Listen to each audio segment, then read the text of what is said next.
pledge allegiance to the flag of the United States of America and to the republic for which it stands, one nation, under God, indivisible, with liberty and justice for all.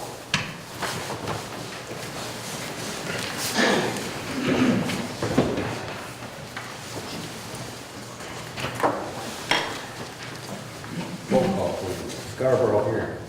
Sol here. McCain. Here. Baldwin. Here. Olson. Here.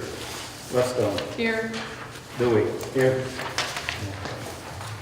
All board members are present this evening. This time I have public comment. Anyone who would like to address the board about anything at all may do so at this time. We ask that you keep your comments to 3 minutes. Any member of the public? Folks, good evening. As you know, my name is Jason Elmore. I'm the Washington County Prosecutor, and I'm starting to go around and talk to each township and so forth, so it's not like you just see us only during campaign season, because that's never a good thing. I want to let you know a little bit about what we've been doing in the office. So this is my first checkup with you all since I came and spoke with you last summer. Wow, time is flying. Anyways, we have been making a lot of changes in our office and how we address crime, particularly here in Wexford County. One of the things that we've done, and please note that anything I'm going to say, I'm not saying as a negative to say that somebody in the past did a bad job. I'm just saying I want you to know what we are doing, just because I think maybe it's time to change things up a little bit. What we've done is we've prioritized cases. Instead of just treating every case and automatically offering to cut it down in half or maybe give the same offer, we are particularly picking out cases, and we've identified cases that we think are the most important in the community. Those include violence, sex-related crimes, controlled substances, and domestic violence. In fact, I've dedicated one attorney in my office who handles all the domestic violence cases now, so that we have a consistent way that they're all being treated. One of the things that I've seen in the past was that often different attorneys might handle a file, and therefore when you went to court, you never knew exactly what was going to happen on the case. We have changed that, so now one attorney handles a file from the very beginning. I am also the attorney who handles all the felonies, unless they're domestic violence related. And the reason there is to make sure that we're being consistent in how we're applying our dollar bills. And so far, we have done 5 trials, and we've won every one of our trials. A couple of felonies that you may have heard about, a couple of meth manufacturer cases and meth labs. And because those cases, the people are having the choice of pleading straight up or going to trial. And what we're seeing is we've had this experience, this tone and tenor in our courts have been, well, if we don't like the offer, Mr. Prosecutor, we're just going to make you go to trial. And our response these days are, okay. And so that's what we're doing. And we aren't doing it in a way that's trying to be expensive and increase money. In fact, each one of our trials, all of our witnesses are local, so we're not expending a lot of money at all in doing so. So anyways, we've addressed a lot of those types of issues. One of the things that we've done is kind of somewhat unpopular, and I'm not very proud of done this, but I had to do it for a reason. We chose not to do the Department of Health and Human Services abuse and neglect cases. Those aren't required for the prosecutor to do. We can do it. We can make a little bit of money. But the problem is we don't do enough to make enough money to justify hiring another person. And it takes too much time away from really focusing on crime. And they still get to hire, and they've already hired, from what I understand, at least 2 attorneys who are going to split that contract. So in other words, we did not leave them high and dry, and we continued to represent them for the first 5 months for free until they got that handoff done. So anyways, there are several things that I'm always willing to talk about. If you all ever have any questions, please feel free to let me know. One of the things that you all know about is I emailed you a couple of you, and I don't have everybody's email. We talked a little bit about medical marijuana. If you ever have any questions you'd like to talk to me about that, please let me know. This is something that's been somewhat new to me. There are a lot of changes, as you guys know, that you have to make, and all the townships have to make in the first year or so. And some people might say, well, Jason's really against certain things. Well, I'm not. If people are violating the law, then that's one thing, but if they're not, then that's another one. But as you guys look forward to what to do, please do all the research that you can. The email that I did send you had a lot of attachments, and if you'd like those, if you didn't get them all, please let me know. They included a lot of statistics and other things to review, and I've got lots of other things that I get from the Prosecuting Attorneys Association and the Attorney General's office. So anyways, I do have a lot of information available to you. So again, I thank you for your time and attention, and I know I talked pretty quickly. But again, if you all have any questions, and I know this is not the right forum to do so at this moment in time, please feel free to let me know. It's my job here to serve you and serve everybody in Wexford County. Thank you. Thank you. Thank you. I got that email.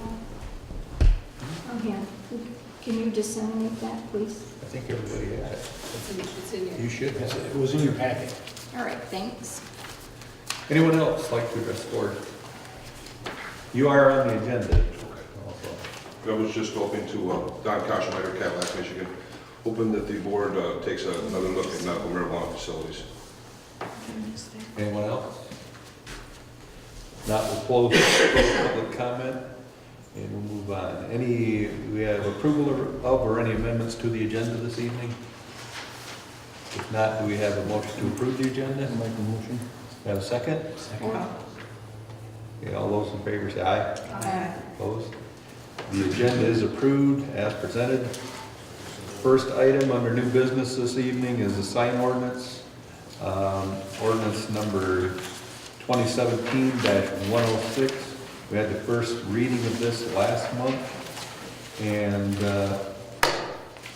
we had discussed it and all had copies of it. So is there any discussion on this?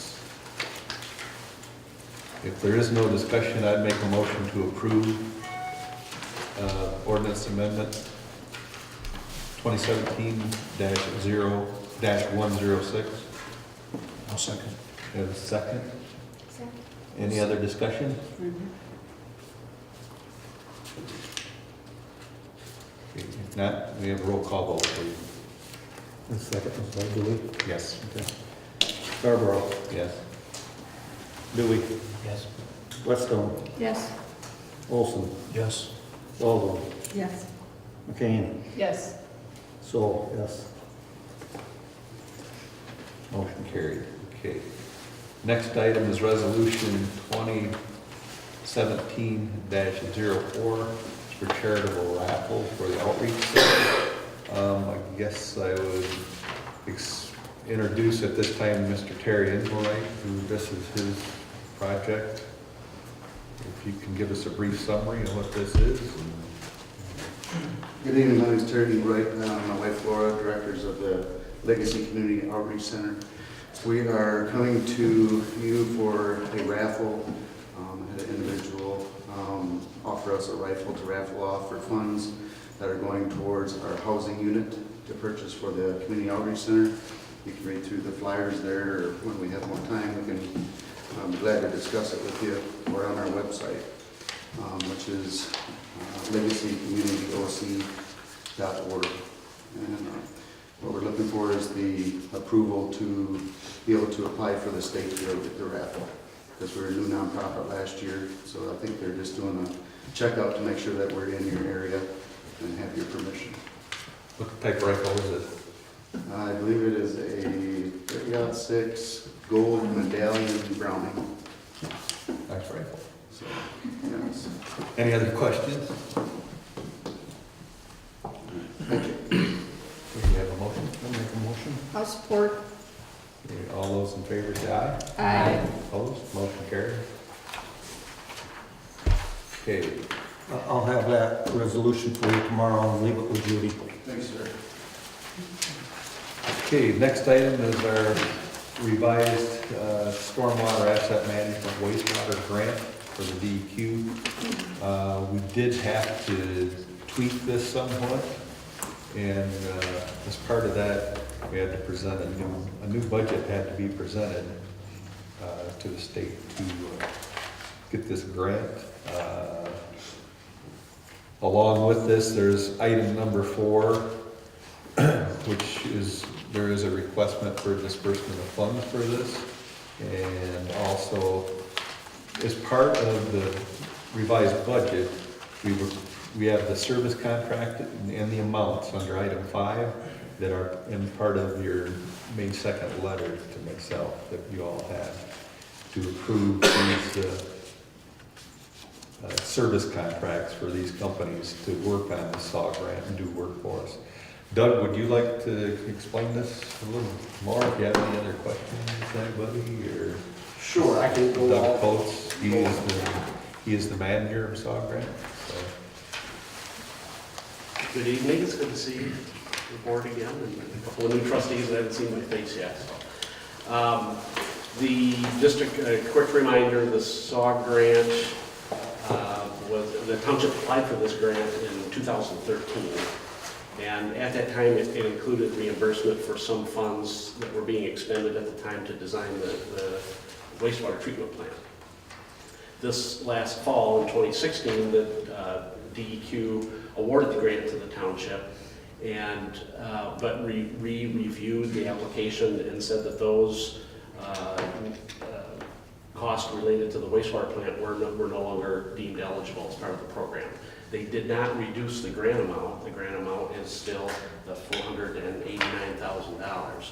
But, so they said you can use this, but for other eligible expenses. So that's the reason for this revised budget, is we're going to concentrate all our efforts on what's called the asset management plan, which is inventorying, assessing the condition, and putting together a repair, replacement, and a capital improvement program for all of your wastewater infrastructure, the collection system, the pump stations, and the wastewater treatment plant. So the revisions that you see here, again, the bottom line dollar amount is the same, $489,000. That's a 90% grant, a 10% local match. We expect the program to take over 3 years to complete. And but I wanted the budget ahead of you, or that's in the proposal in front of you, is the revisions. I guess in a nutshell, I'll tell you that the main things we changed are we included, the original application only covered your collection system, the pipes in the ground. And because at the time the wastewater plant didn't exist. So, but now it does, so we're going to include the wastewater plant and all its assets and pieces of equipment in the study program. We're going to beef up we had planned for a GIS system to be part of this. We're going to beef up that effort. And we were also going to do a little more work in terms of looking at the rates and charges and how sewer connection systems are handled. That's all part of building a revenue system to support a repair and replacement program. So with that brief description, I'd be happy to answer any questions you might have on that budget. But so that was one of the action items I was seeking from you, just so you were aware of the changes we were proposing. And then I'll forward that along to the DEQ representative that we'll be working with over the period of time on the SAW grant program. Any questions? A motion? I make a motion to approve the amended SAW budget. I'll second that. Give a roll call vote, please.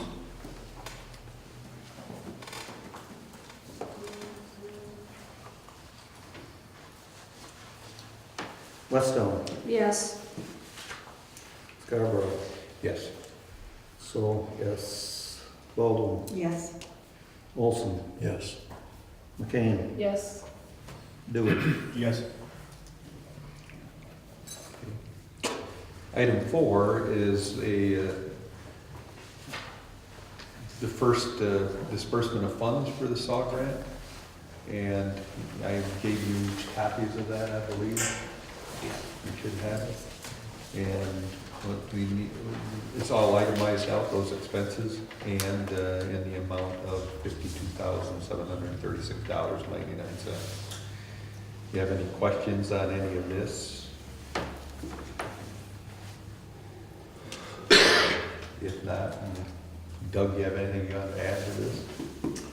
No, nothing to add. Just to point out that the bulk of this fund, this will be probably a monthly recurrence now. That'll be on your agenda. This is the first one.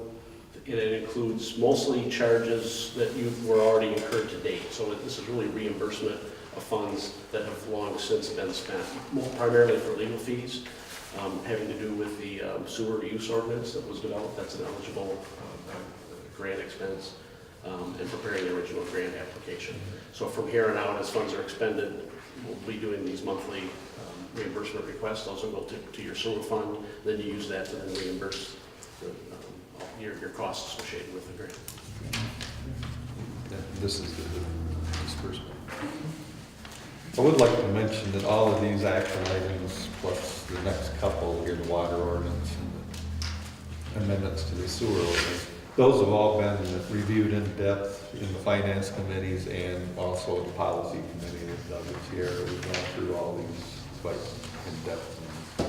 So if there are no other questions on the disbursement of the funds, I'd make a motion to approve this disbursement from SAW grant program in the amount of $52,736.99. Have a second? Or, Supported by West. A roll call vote, please. Scarborough, Yes. Whetstone, yes. Baldwin, Yes. Olson, Yes. Dewey. Yes. Stoll, yes. McCain. Yes. And then the last item with the SAW grant is to approve the service contracts for Gosling Zuback, who is managing it. As part of this restructuring, this proposal, or what we had just approved, we had to name and put in this budget the projected cost and the firms that would be doing the work. You have anything to add to that? The only thing I'll add is, again, our additional work was centered around the addition of the wastewater plant and its assets, doing the inventory and condition assessment there, and then building the database for development of the repair and replacement fund. The item B there, the company called Infogeographics, that's a company that will be setting up your GIS system. So that at the end of this, the township will have and control its own GIS database related to just the sewer system only. That's all, grant funds can only be used for that, but that's what those guys will be doing for the township. Infrastructure alternatives, of course, is the work that Sierra Brown and his team will be doing in addition to their normal everyday operation and maintenance contract. And there's a fair amount of work for them. And then finally, item D, the Umlaw Financial Advisor.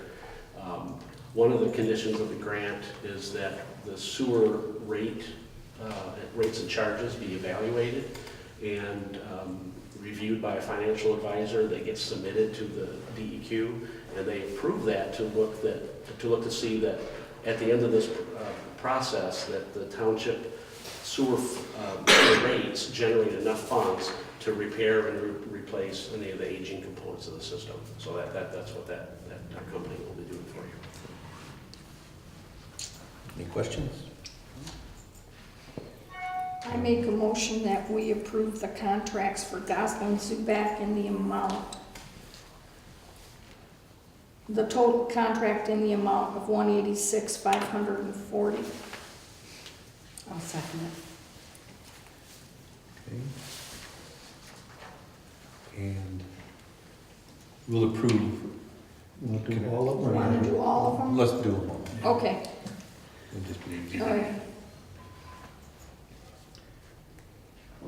And revise your motion. I revise my motion to approve service contract for Gosling Zuback in the amount of $57,740. Second.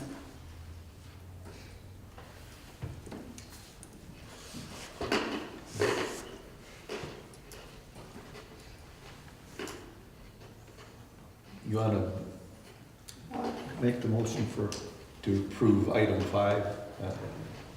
All of item 5, I thought that's what I did with the We got it. 186,540 is all 4 of those components. We would do, name those, Broken down is $57,740 for Gosling Zuback, Info. $68,240 for Infogeographics, $77,420 for infrastructure alternatives, and $12,000 for Umbaugh Financial Advisor.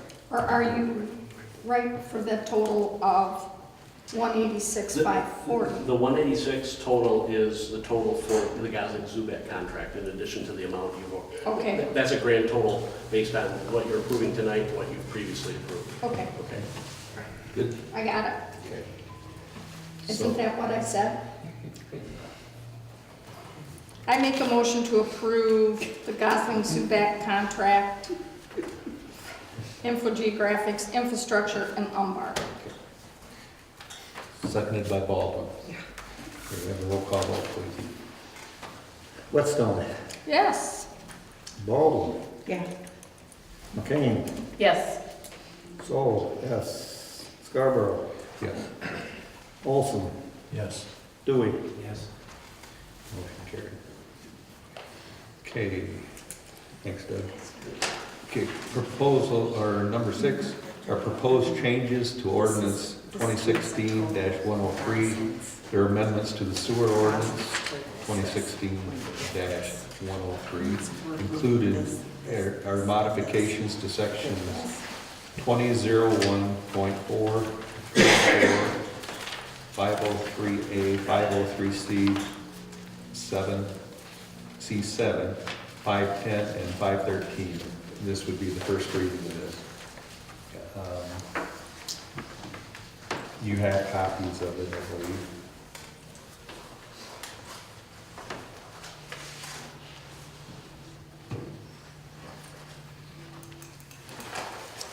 Any questions on this from the board?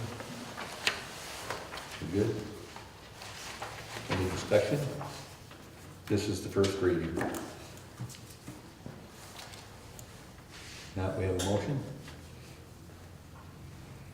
I'll make a motion to approve the proposed changes to our sewer ordinance 2016-103. You have a second? Second. All those in favor, say aye. Aye. Opposed? Okay. Number 7 on our agenda is the water ordinance, first reading. This is a revised water ordinance from the one that we did last year. What we've done is gone through it. We've made some modifications to the water ordinance, so that it more closely resembles the sewer ordinance. So as far as distances and several other changes to it. You have anything to add to this? As far as changes that were made? No, they just now mirror each other in enforcement issues and collection issues and different things. So they mirror each other now. There was quite a bit of work went into both of these, the sewer and the water ordinance, to get this to this point, to make it to where it's a lot easier for our enforcement personnel to work with and define. So this is also the first reading of, it would be 2017-06, the water ordinance. I'd make a motion for approval. Have a second? One second. Seconded by Olson. Any further discussion? If not, may I have a roll call vote, please? Scarborough. Yes. Olson. Yes. Dewey. Yes. Weststone. Yes. Baldwin. Yes. McCain. Yes. So, yes. Motion carried.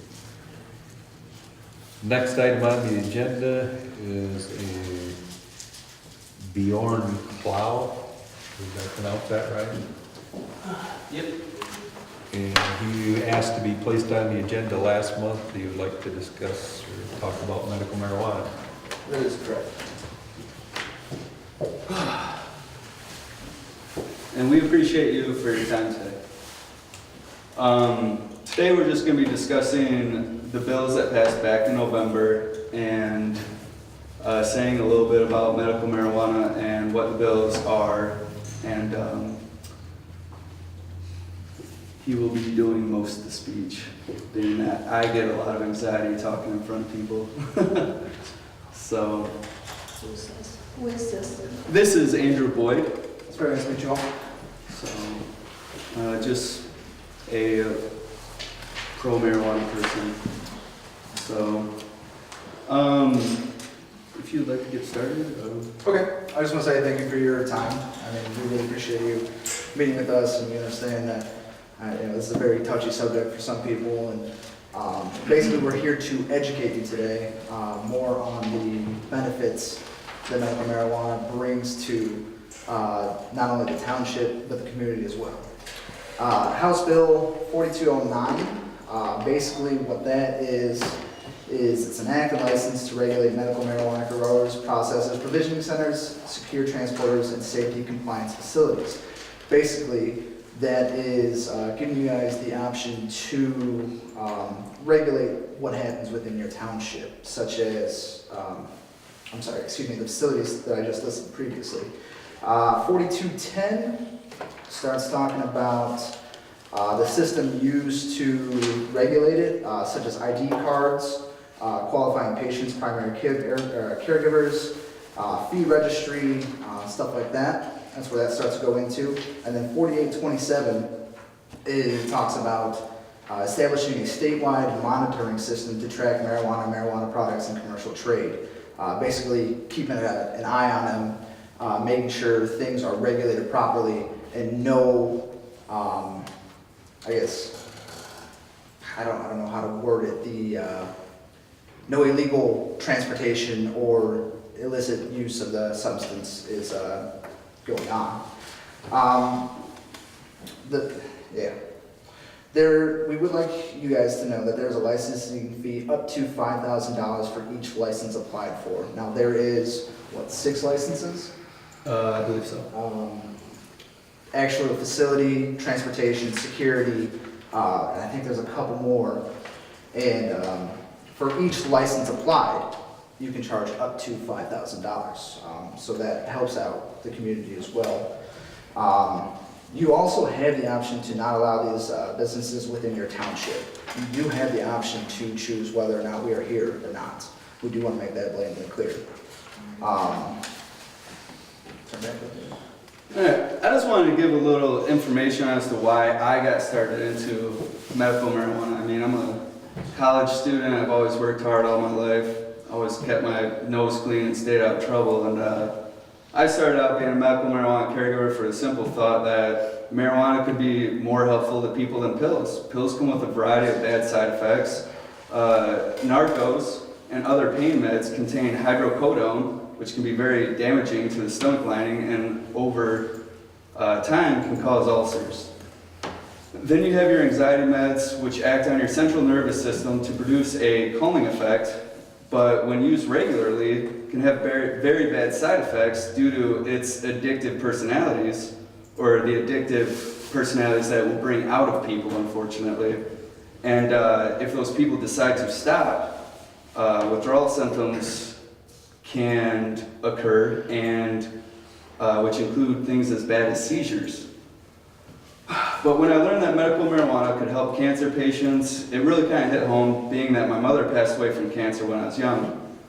When she passed away, I've always hoped to myself that I could do something beneficial for patients and people affected by cancer, because not only the person that has cancer is affected by it, the whole family is affected by it, unfortunately.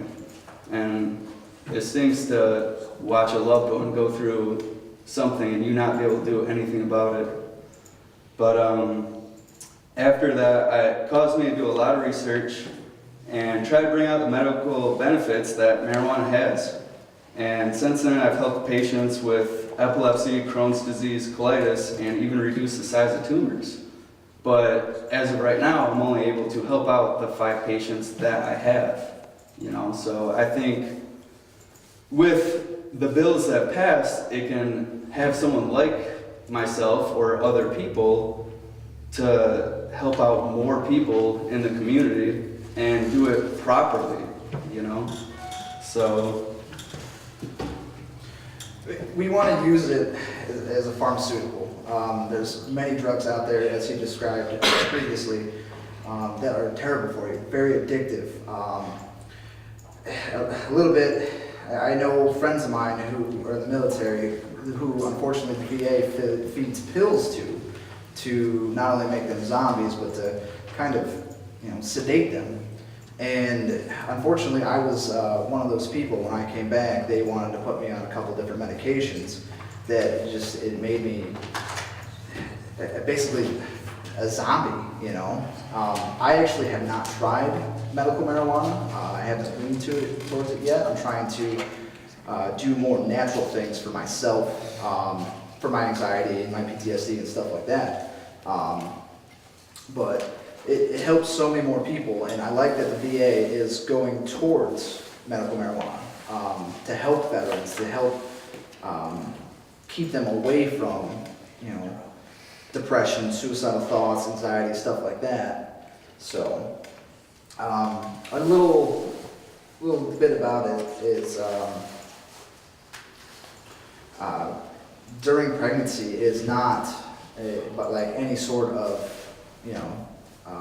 prescribed drug, caffeine, or anything of the sort should not be used while, pregnant. It can cause problems, higher risk of premature births and low birth weights. Babies who have been exposed to marijuana seem to undergo withdrawal symptoms with excessive crying and trembling, but that's not as bad as users of meth and cocaine and stuff like that. I mean, these are very little problems. I mean, they're the same realistically as caffeine. Caffeine's a legal drug, prevalent in foods such as chocolate and drinks. The FDA in the early 90s actually released a study that stated caffeine use had toxic results in the studies of rats. I mean, just because it's legal doesn't mean it's the best substance for you.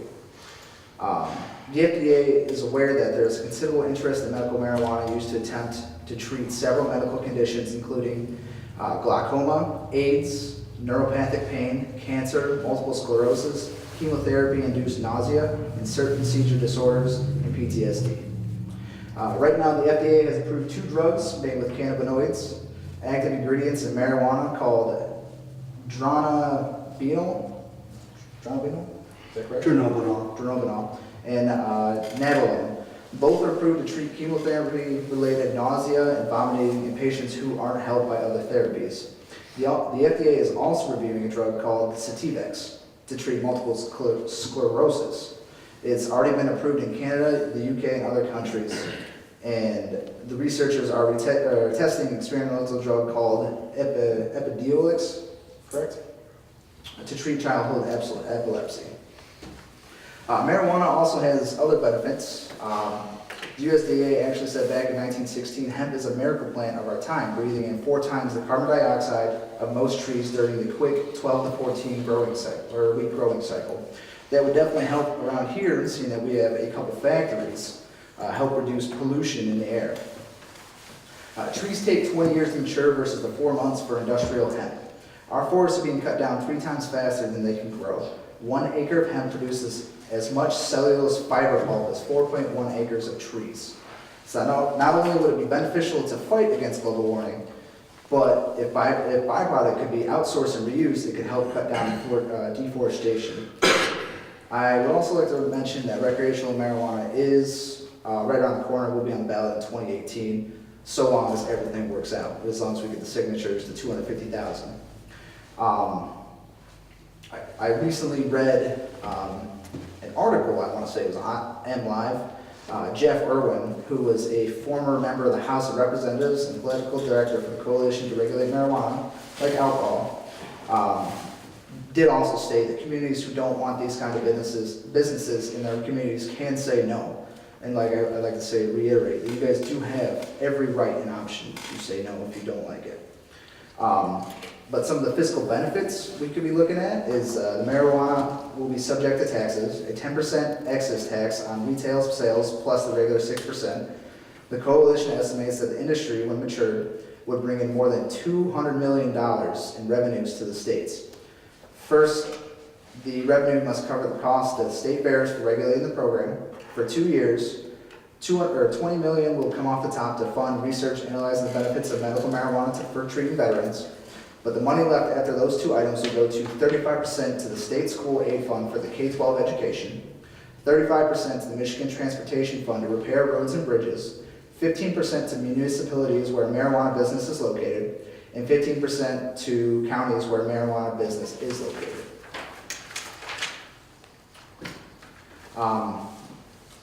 Right now, in 2015, the legal marijuana industry in Colorado created more than 18,000 new full-time jobs and generated $2.4 billion in economic activity, according to a first-of-its-kind analysis of the economics of legal cannabis in the state.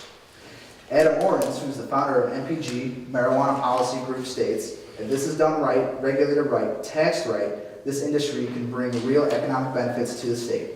If the state or the local governments manage, permit, and enforce in a thoughtful way, this can have excellent benefits. There are several studies out there that shows medical marijuana, users of it, and users of opioids. There actually is a lot less deaths due to opioid overdose. This effect seems to stack over time, with states who pass these laws seeing a 20% lower rate of opioid deaths in the law's first year, 24% in the third, and 33% in the sixth. If people are substituting marijuana for opioids for medical purposes, it seems to have a strong positive effect. The DPA, the Drug Policy Alliance, reports no longer arresting and prosecuting possession and other low-level marijuana offenses. States are saving hundreds of millions of dollars based on the fact that Washington spent $200 million enforcing marijuana between 2000 and 2010. Arrest rates in these states for marijuana offenses have plummeted. However, you still can be arrested for certain offenses, such as traveling with more than the allowed amount or smoking in non-designated areas. With this information we've given you today, we'd like to know where you guys stand and what you think about possibly having a potential site in your township. Yeah, we're wondering, when I first came in the other day, I was really curious as to, I figured at this point in time, it's been quite a few months since the bills that passed back in November, that, you know, people may have shed some light on it, and apparently not. I came in and I was told when I asked what the plan was, what the future holds for it, or what you guys have decided to do with the bills that passed back in November, I was told nothing. And I'm just trying to figure out, and like he said, I mean, townships do have the right to not allow a medical marijuana facility, dispensary, anything like that. They have the right to not allow it in their township. But I feel if done right, there's a lot of benefits that a marijuana facility can bring besides just the economic growth, the money. I feel like there's a lot of health benefits that can help the community. There's jobs that can be brought. There's a lot of good things that can happen. So. What's your career? Are you employed in the medical field? I stated previously that I'm a medical marijuana caregiver, but I am a landscape owner myself. But I'm not really here today to talk about myself. I'm here today to find out. Telling us about yourself. And Yeah, the previous story as to why I got into medical marijuana. That's why I thought Yep. you maybe went into the medical field or something. Yep, I own a landscape company, but like I said, I'm here today just to figure out what the future holds for the bills. Okay, I've got 2 banker boxes back in my office full of the good things that marijuana brings, and there's another box of equal size of the negative things. Can I hear some of the negatives? Sure. You mentioned Colorado. This Yes. was just,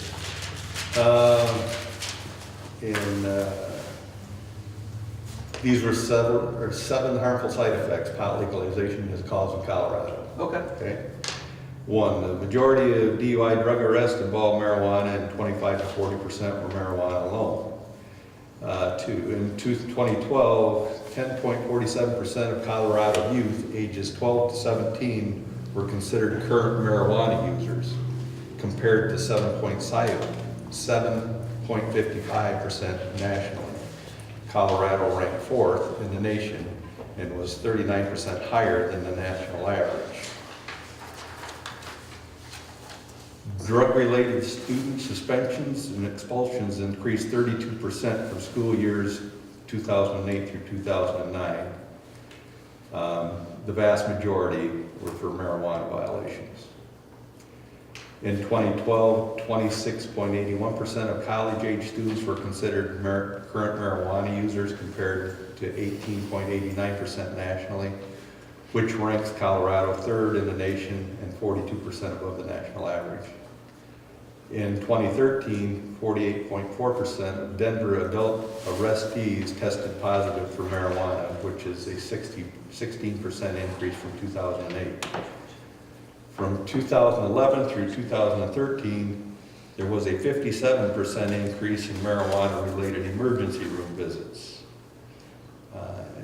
Last hospitalizations related to marijuana has increased 82% since 2008. Those are some big negatives. Now, a lot of that I heard children using. That should not be happening for any reason to begin with. Having students that are dropping out of high school and doing stuff like that, that's either bad parenting, something's going on there, or dispensaries are allowing children inside and allowing them to pick up medication, which is illegal. They should be shut down and they should be stopped, or parents should be arrested for neglect, because that is terrible. But we're talking about opinions here. Yes. You're asking, you know, and this is the other side of it. And what the last paragraph in this opinion, drug policy should be based on hard science and reliable data. And the data coming out of Colorado points to one and only one conclusion. The legalization of marijuana in this state is a terrible public policy. Now, where is that cited from? Please. The Daily Signal. The Daily Signal, that sounds very biased news, but You I can find understand. you can find your I stuff understand. is totally biased too. I find it on non-biased sites, actually. As I a- go through and, But you asked where, I did. where this board was at, And, because as far as the future in Yeah. regard to marijuana. yep, May I see that picture? Is that possible? Have we not passed a resolution stating that we will have no medical dispensaries located within Haring Township? Have we not done that? That is in place, yes. So we've already had this discussion that we as a township have chosen not to have dispensaries, not to have grow facilities, not to have distribution centers. We've Okay. already made that choice. that was never told to me last time I was here. Last time I was here, the There's a literal moratorium words in place. that were told to me were nothing.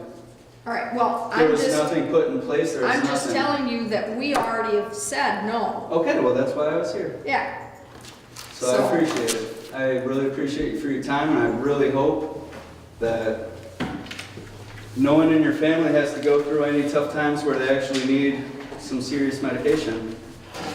I don't know if you've had anyone have to go through cancer and watch them have to go through chemotherapy, but it is a very ugly sight.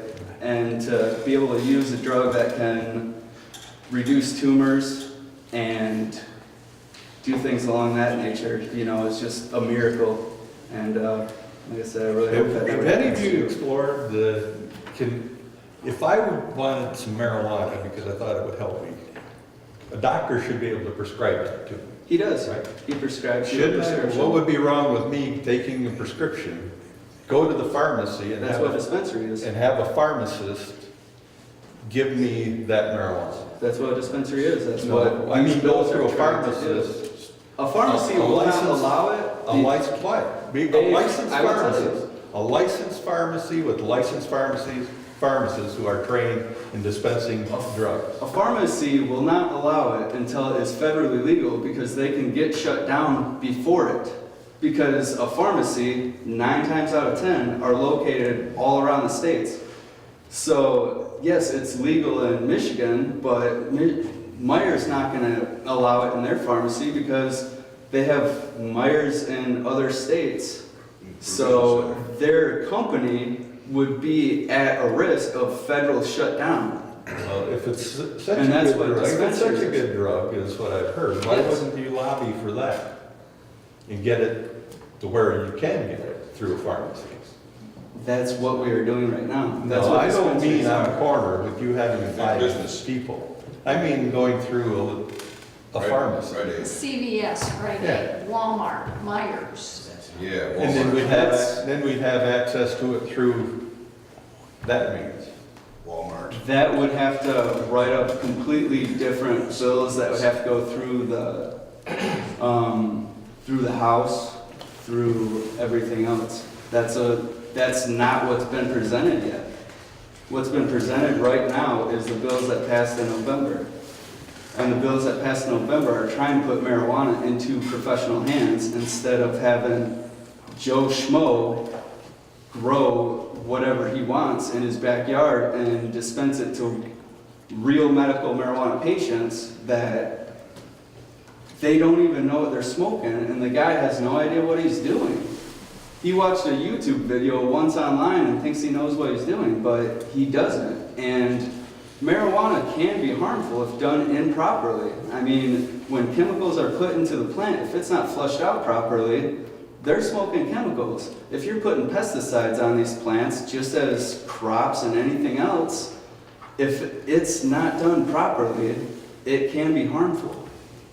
And the fact that students and things along that nature are using the drug, that's poorly regulated, that's bad parenting, that's not anything to do with the medical benefits of drugs. I mean, there's kids out there that are using Xanax that aren't prescribed it. There's kids out there that are using Vicodin that aren't prescribed it because of bad parenting. So the fact that there's a dropout rate, that doesn't have anything to do with marijuana helping cancer patients and patients that truly need it. There's gonna be a misuse with anything, truly, and that's, we gotta think about the benefit versus the, negative side to that. I mean, take a look at alcohol. Alcohol's been legal for what, 80 years after the Prohibition? I mean, think about it, we got DUIs every day, we got fatalities, we've got alcohol poisoning, everything that relates to that, and just because it's legal, people like to misuse it. That's gonna happen with anything. But to answer your question, there's a moratorium in place in Okay. our township. Well, I appreciate your time and, good luck. Thank you very much. Okay, next item is Mr. Koschmiter's asked to be on the agenda and discuss medical marijuana. Good evening, ladies and gentlemen, members of the board. Mr. Prosecutor, I'm here to talk tonight about the Medical Marijuana Facilities Act. It goes into effect December of this year. Licenses are going to be issued by the state of Michigan for medical marijuana growers, processors, secure transporters, provision centers, and safety compliance facilities. I've been around for about 3 years trying to make a safe transfer point for people to get their medical marijuana. Medical marijuana isn't for everyone, but it does help some people. You talked about a doctor's prescription, get a doctor's prescription, and they need to find a place to get their medical marijuana if they can't grow themselves, if they can't find a caregiver, if their caregiver's a douchebag, if their caregiver's got powdered mildew or mites, or if there's some kind of drama or whatever the case may be, they can't get their medicine. They need to find a place to go, and have a safe transfer point to get their meds. So that's why we call them medical marijuana provision centers now. The legislature does. In the original Medical Marijuana Act, the 8 pages, there's nowhere in there does it say anywhere about a medical marijuana provision center or dispensary or collective or compassion club. If you'd like to pass that amongst you there, it's just 8 pages. It was the original Medical Marijuana Act. It says that registered qualifying patients and registered primary caregivers are allowed 12 plants to grow and 2.5 ounces to possess. We've all got this. Okay, thank you, sir. And it doesn't say anything about provision centers. But this is a voter initiative. It's not from some politician or senator or lawyer. It's a voter initiative put together by the people, and more people voted on this issue here in 2008 than any other issue in Michigan. 63%, I believe it was. And it's only 8 pages, but it says that I can take my medicine and I can sell it or transfer it to another medical marijuana card holder, or a caregiver, or another patient. You can do this for medical purposes if you have their card. It doesn't say you can, but it says, here's what happens if you sell it to somebody who doesn't have a card, who doesn't have a medical card. So various prosecutors and law enforcement are taking the stance that you can only be a caregiver selling only to your 5 patients, and that's just plain lie straight out of the pit of hell. So the spirit of our law, the spirit of our voter initiative says that we have these protections. We have all these Section 4 protections. And if you get hemmed up and you're actually in court, you do have a Section 8 defense. You have a Section 8 evidentiary hearing. So that's the Michigan Medical Marijuana Act. Well, House Bill 4271 never did pass. We never did get our Medical Marijuana Provision Center, or whatever they call it, Act. It was waited on. It died in lame duck session. And now, 2 years later, we have the House Bill 4209, which is Public Act 281. This goes into effect. It's already in effect. This is 19 pages of more bureaucratic BS than you could ever imagine. This is the total takeover of the Michigan medical marijuana system with the patients and caregivers by big business. This is, they know that recreational is coming with the various petition initiatives. Am I legalized just kicked off again in 2018. This is a total takeover of the Medical Marijuana Act. Caregivers are certainly under attack, but I don't know if you were aware, but the Chaldeans from Detroit are coming up. They're taking over all of northern Michigan's.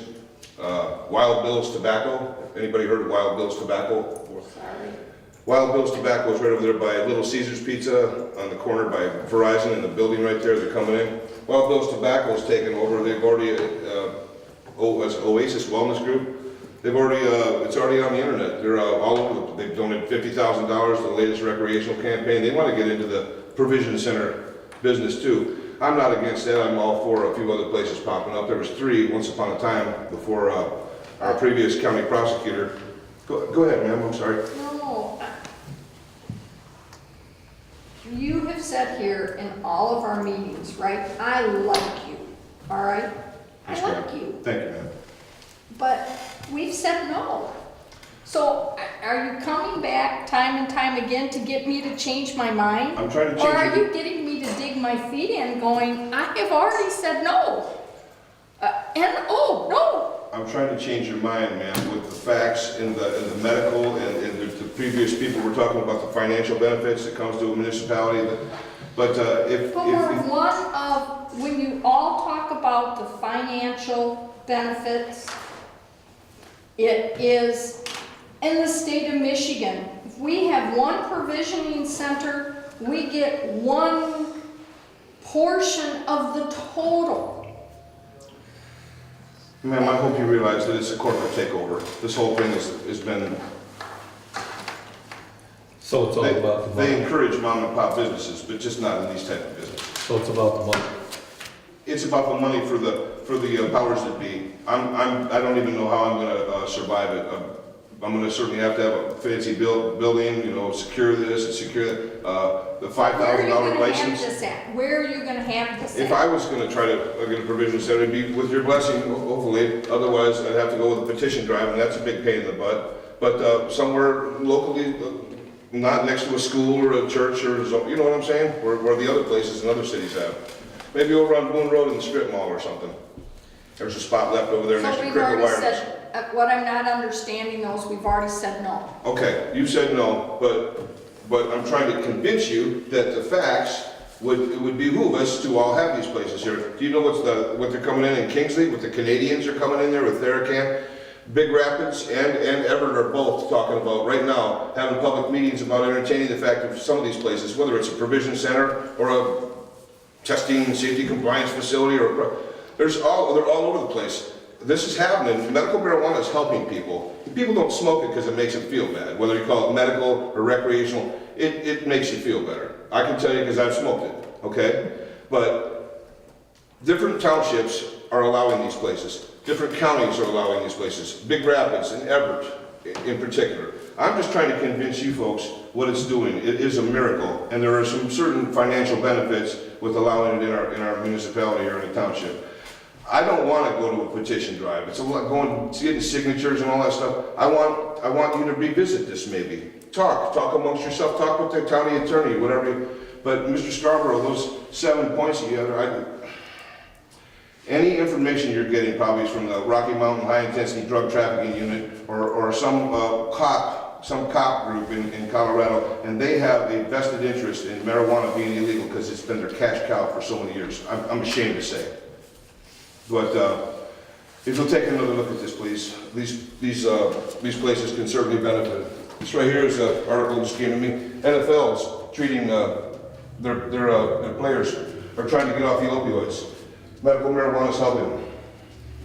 There's so many things that medical marijuana are doing, curing cancer, stopping seizures, et cetera, et cetera. Let me see here, let me run through the Chaldeans. I already talked about the Chaldeans taking over. You got about 2 minutes, Don, you gotta wrap it. Okay, thank you, sir.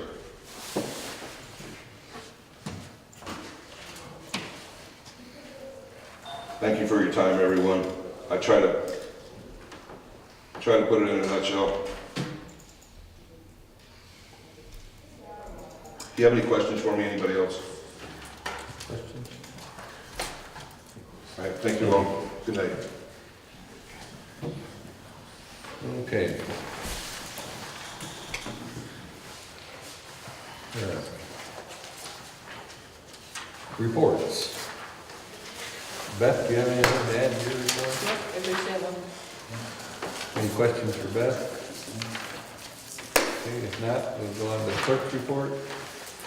The Township Hall and Cemetery are done with our spring cleanup. Township had one burial April 22nd. And newsletter is done, and I put it in the assessor's office. Record section, everything's fine in the township. Okay, and we have Mike's zoning report. Fire chief's report. For the month, we've had a total of 9 runs. 2 PIs, 1 mutual aid with North Flight, 2 unauthorized burns, 2 fire alarms, 1 grass fire, and 1 smoke in the area. And they did a final inspection on Harbor Freight. Any questions for fire chief? Thank you. Okay. Sierra, any more questions for Sierra? You got anything to add to your report? No, not really. It's all pretty much there. Suicide squirrel? Suicide squirrel. It's my favorite kind of squirrels. They cause for a, it's the same one, I don't know if you remember, but last year, we had 2 of them happen within 24 hours of each other over by the well field. If you look at these power poles out here, it looks like, I don't know what they're called, quite honestly, but out of the 3 legs, there's those 3 large fuses that hang up on power poles. And apparently when a squirrel touches both ends at the same time, he makes one pop. So, yeah, we got a phone call on a Sunday, Easter Sunday. And had to go out and meet up with consumers. Thank you. Approval of the regular board meeting minutes of April 10th, 2017. I make a motion to approve the minutes. Second. I have a second. All those in favor say aye. Aye. Opposed? Okay, approval of the check register. The general fund, numbers 28,182 through 28,254.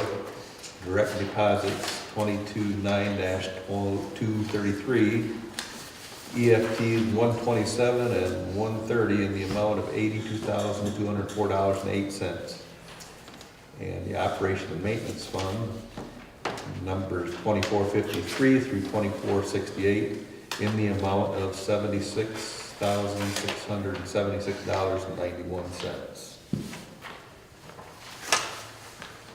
Make a motion if there's no question. Support. We have a motion that's been seconded. Any discussion? If not, we have a roll call vote. So, yes. Redstone. Yes. Scarborough. Yes. McCain. Yes. Baldwin. Yes. Olson. Yes. Dewey. Yes. Okay, communication education. There is none. The second public comment period.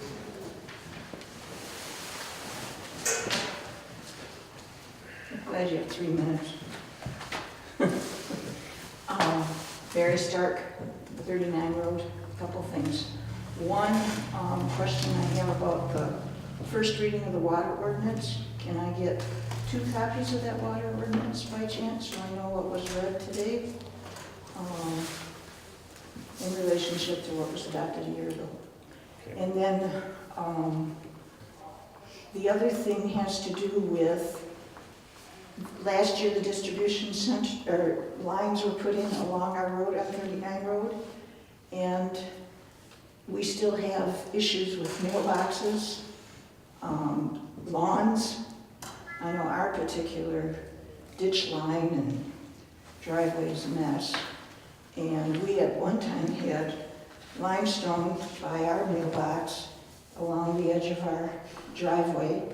And of course, all that's gone, the gravel's gone. We've got rains and dips and valleys, and we got weeds that won't quit.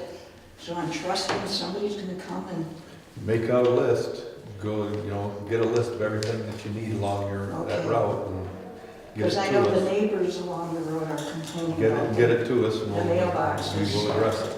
And the poor delivery person, This is the first we ever heard about it. well, we brought it up at the end of the year We had last some year. weeds or something last year. Yeah, but Okay. we got grass missing, I mean, we got dirt. Okay, that's one thing, and then, I'm confused, and I wasn't gonna bring it up until now we're gonna get into the weed ordinance and the enforcement of the weed ordinance.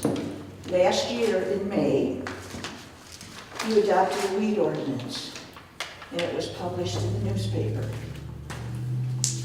And then about 2 weeks after that, there was another weed ordinance published in the newspaper, and it was different than the first one published in the newspaper. So now it's like, which one is the real weed ordinance? So I think somebody needs to do some checking as to what was published in the newspaper, because it has to do with where the weed ordinances apply.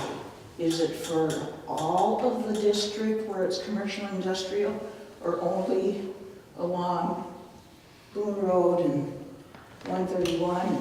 Because it's in the paper, and it's in the paper 2 different ways, about 2 weeks apart, published a year ago. And I have both papers, but I think you need to do your own homework. So, because I don't know which one is the real one.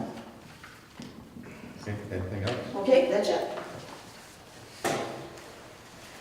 Any board comment?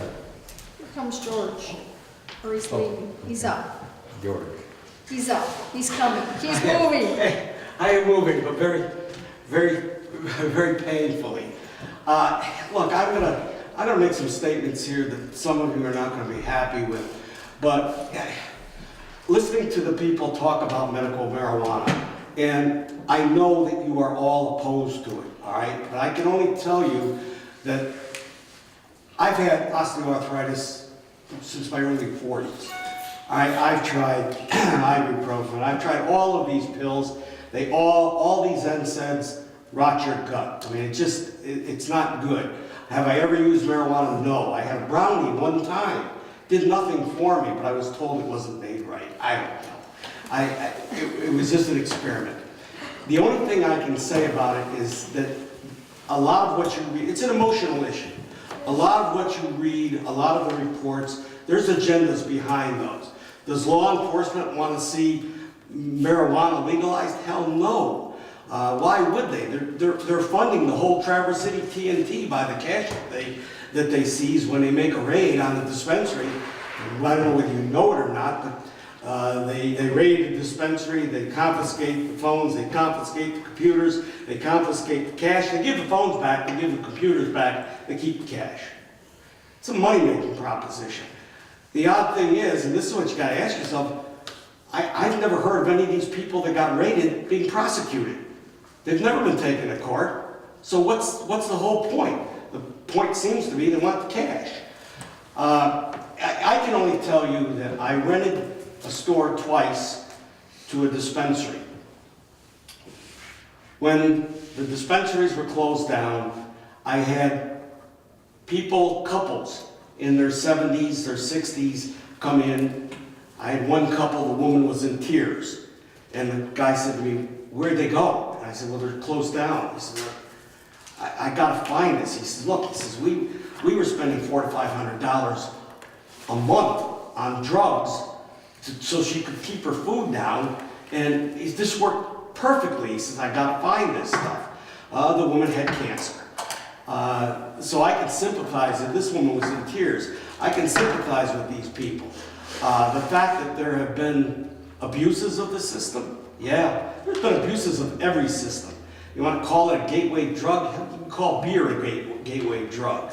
It's just, there's two sides to this. And I've heard the other side from the people that have been affected by it, that have been taking the drug. And I can only say that, you know, I feel sorry for them that they can't get it. So that's just the information that I wanted to give. Okay, thank you. Thank you. George? Don Josh, Mike Cadillac, Haring Township. I just wanted to also say that some municipalities, as they should be able to opt out of this, you know, because I totally believe in local government, local control of everything. But in Colorado in particular, some municipalities opted out and some opted in. Edgewater, Colorado is a subdivision, or a suburb. And they have got $10 million new police and fire and municipal complex coming in with a built-in library, paid for all by marijuana out there. That's going to be by 2018. In Pueblo, Colorado, Colorado State University, they're giving out $1,000 scholarships to students that are from marijuana. I just wanted to add that, a couple of horror stories for you from Colorado that you might not have heard about. Any board comment? No board comment? Okay, we have a motion to adjourn. I'll motion. Have a second? I'll second. All those in favor say aye. We are adjourned at 7:05. All right.